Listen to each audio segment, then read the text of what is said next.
जब सारा देश हंदवाड़ा में शहीद हुए अपने वीरों को श्रद्धांजलि दे रहा था, तब जामिया की छात्रा इन शहीदों के बलिदान पर देश विरोधी माहौल बनाने की साजिश रच रही थी। जामिया मिलिया इस्लामिया में पढ़ने वाली इस छात्रा का नाम महूर परवेज है और वह लॉ की छात्रा है। महूर परवेज उस समय चर्चा में आई जब देश कर्नल आशुतोष शर्मा और इन शहीदों के बलिदान पर गौरवान्वित अनुभव कर रहा था और महूर परवेज उनके विरोध में अपमानजनक टिप्पणियां लिख रही थी। महूर परवेज ने सोशल मीडिया पर हंदवाड़ा में बलिदान हुए 5 भारतीय सैनिकों को वॉर क्रिमिनल यानी युद्ध के अपराधी बताया है।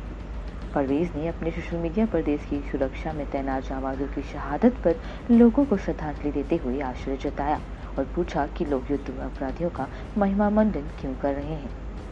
महूर परवेज ने इस पोस्ट में लिखा है कि आप सभी युद्ध अपराधियों का महिमा मंडन क्यों कर रहे हैं।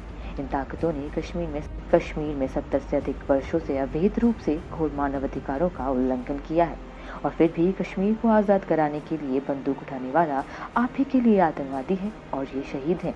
ये कैसी बात है।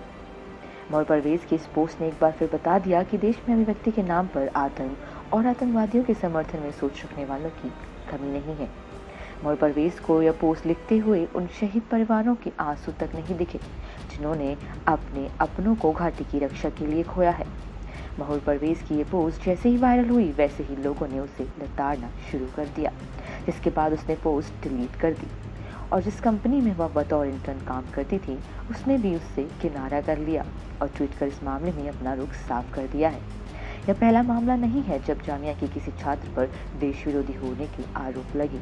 इससे पहले जामिया की एक और छात्रा सफूरा जरगर पर भी ऐसे आरोप लगे और वह दिल्ली दंगों की साजिश के आरोप के चलते अभी जेल में भी है।